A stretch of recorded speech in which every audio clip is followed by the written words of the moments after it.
Y hablábamos con Ricardo Delgado, uno de los principales economistas del Frente Renovador que acompañan la candidatura presidencial de Sergio Massa. Hablábamos de las economías regionales, entre otras cosas que tienen que ver con el contexto internacional en que Argentina está inserta. En este momento, además de todo el proceso electoral que pone situaciones como las de Tucumán, por ejemplo.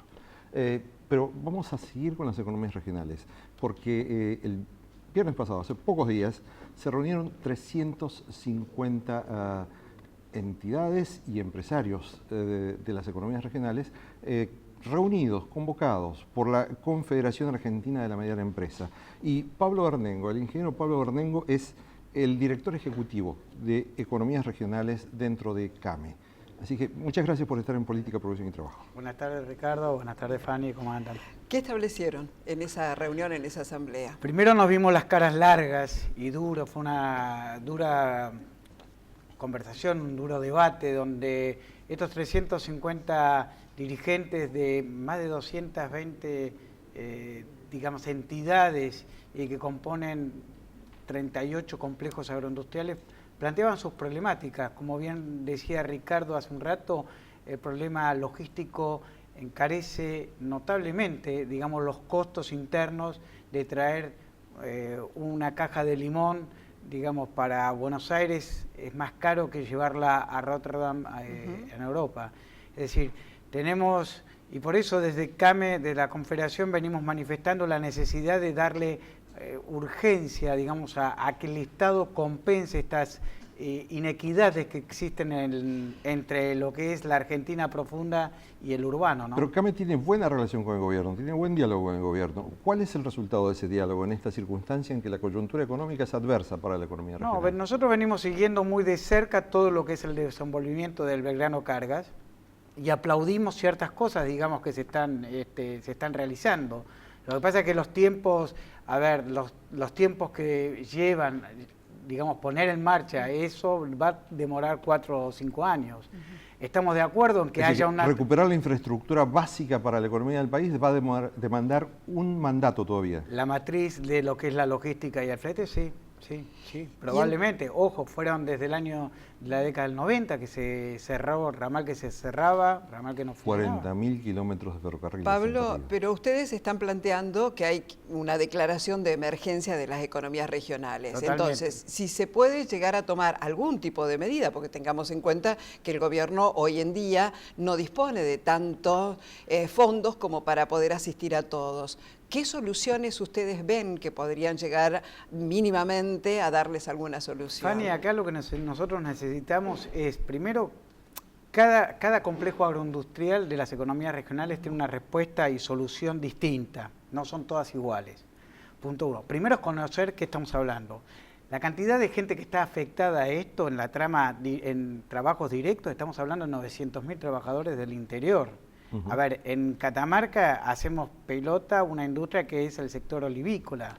En el sector cañero de azúcar estamos hablando de los tucumanos, como ustedes bien saben, y de Jujuy.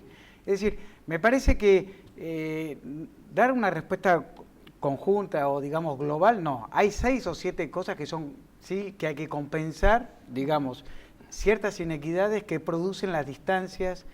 Hay un costo extremadamente alto, no nos olvidemos que las economías regionales requieren de mano de obra intensiva, es decir, producir una hectárea de soja o producir 500 hectáreas de soja requiere muy poca mano de obra, en lo que es producir 10 hectáreas de naranja o de arándanos o de manzana, sí requiere mucha mano de obra.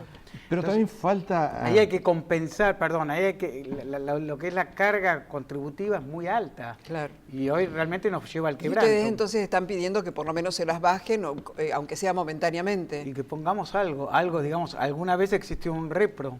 Volvamos, pero digámoslo, no se lo demos a los amigos políticos, sino se lo demos al aparato productivo. Ahora, ¿se puede hacer en estos 2 meses nada más que tiene de gobierno? ¿Ustedes están de alguna manera planteándolo para el próximo gobierno que se... No, hay cosas que las debemos hacer ya porque hay muchos productores que están con la soga al cuello y realmente no saben si van a llegar a la próxima cosecha.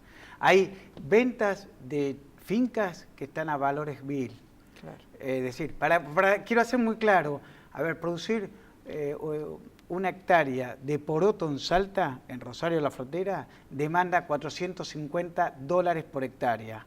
Ese productor que lo hizo, una hectárea, para percibir 350, está trabajando con un quebranto de $100 por hectárea. Ahora, ¿cuál es su problema que tiene? ¿Es ineficiente? No, los rendimientos cuando estamos hablando son óptimos, la manera de trabajar son óptimos, pero ¿cuál es el problema? Tenemos distancias, tenemos una devaluación en Brasil que te castiga en forma directa. ¿Quién compra el poroto? Los brasileros.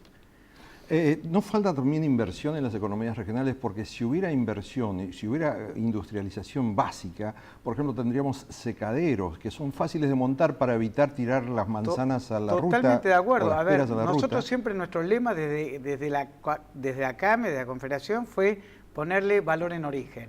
¿Qué significa eso? Necesito una ley de jugos, necesito una juguera que esté cerca de las producciones a donde se produce manzana, donde se produce todos los cítricos dulces y donde se produce la ciruela, el Mendoza. Y eso nos va a decomprimir porque nos va a dar el precio piso que la industria va a poder pagar. Y además la fruta que no se puede exportar, como en este caso a Rusia, se puede preservar de otras formas mediante las prácticas industriales. Se puede canalizar. No nos olvidemos, hoy en toda esta crisis que estamos hablando, el rublo se ha devaluado. Y nosotros teníamos el 53% de la mandarina se colocaba en ese mercado.